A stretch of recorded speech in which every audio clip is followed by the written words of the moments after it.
Hi, this is MsLyt, and I'm operating from my MsLyt's Bistro, that I call it. And I'm about to make my German chocolate cake that my twins love. This is my second cake in the past week. I'm here visiting them here in Los Angeles, and I wanted to go ahead and have a videotape so one day in the future, just in case they need to refer back to it, although they'll have my written recipe, and it is your basic 3-layer homemade German chocolate cake. What I have first is a cup of butter. You want to use real butter. This is challenge butter. You want to use real butter, and a cup of butter is 2 sticks. So I also had a little bit of an extra stick of, or a quarter of a stick of butter left, so I went on and added that. And it is also with 2 cups of sugar in one bowl. In another bowl, I have my sifted cake flour, and you can use 2.5 cups. And for a 3-layer cake, sometimes you may fluctuate a little bit closer to the 3-cup amount. But I have 2.5 cups of flour along with a ½ teaspoon of salt and baking soda. And you use your sifter to sift that through. If you do not have a sifter, like my twins didn't, you learn to improvise. You use a large bowl like this and perhaps a colander like that, and pour your flour, your salt, and your baking soda into the colander, and you just shake it. Shake it on through, which is why the bowl looks a little floured up, as I was sifting through a colander. But you do what you got to do. I also have my buttermilk ready. Buttermilk, you need a cup of buttermilk, and I have that ready, as well as 4 separated eggs.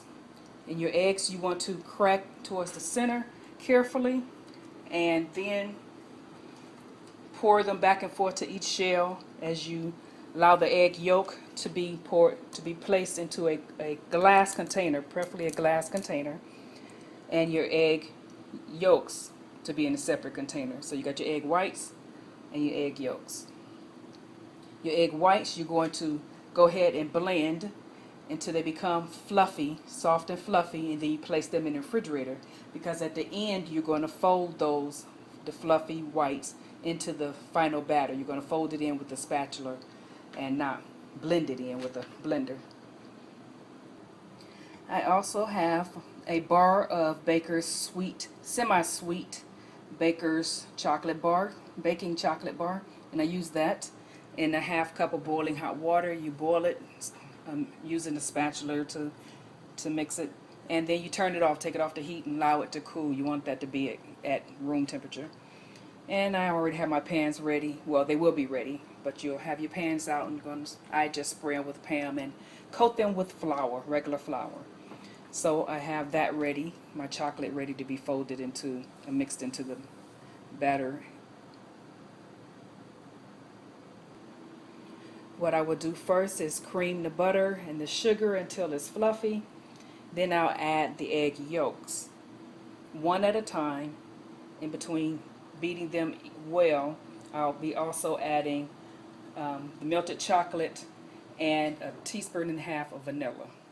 So I'll be adding the vanilla, the eggs, one at a time, as well as the chocolate.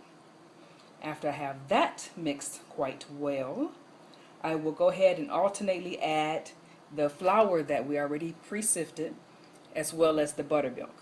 So I'll add flour, buttermilk until it's all gone and mixed into this mixture. Once that's done, I'll lastly take what I've already pre-mixed and have it in the refrigerator, the stiffened egg whites. I'll stir those in using my spatula. Got it? I'll stir that into the mix. After that, I'll go ahead and pour it into my 9-inch round pans that have been pre-sprayed and floured. They also make baking spray that has flour in it already. If you have that, that is fine. Then you're going to cook it in the oven at 325. So let's get going. And then after that, while that's doing all of that, I'll start working on my coconut pecan frosting.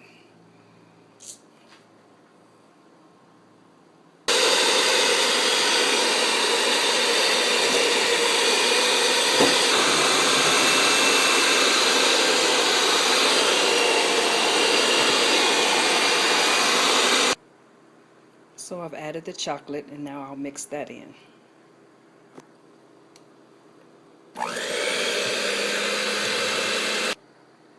After mixing the chocolate, I've added 1.5 teaspoons of vanilla flavoring.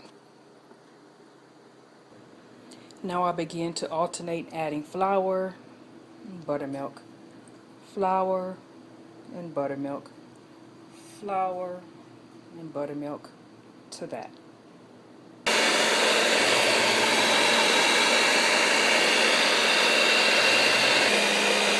Ooh, looking pretty. Could be darker with darker chocolate.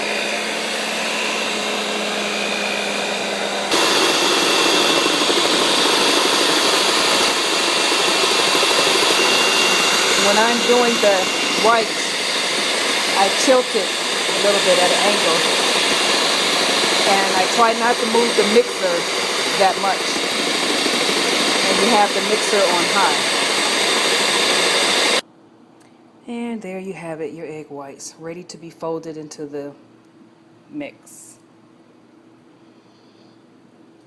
When you separated the eggs earlier, make sure you put the egg whites in the glass container back in the refrigerator so your container and the egg whites are cold.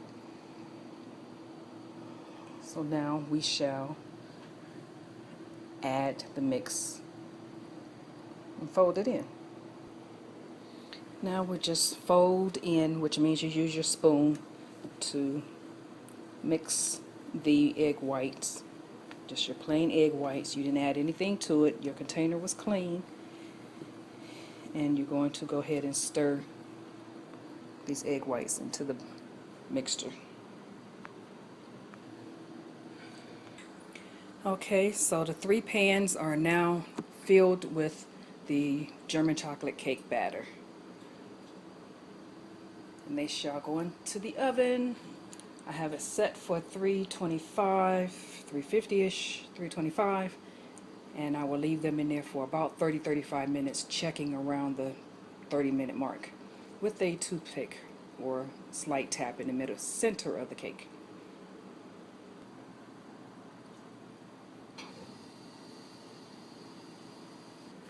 So the final step is the pecan frosting, and since that is a whole nother video by itself, I'm going to show you a shortcut route that I sometimes do when I'm not, unless I'm doing a holiday meal or something. But for this occasion, this being my second cake and all, this is a nice backup plan considering the rest of the cake is from scratch.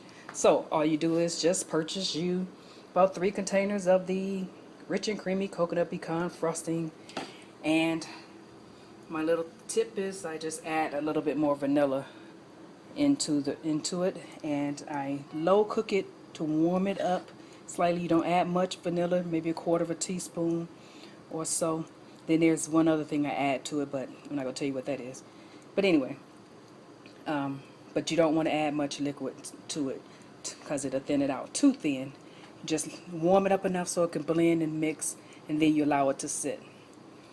And then once it sits and cools, your cake will be cooling and everything will flow together and come together quite nicely.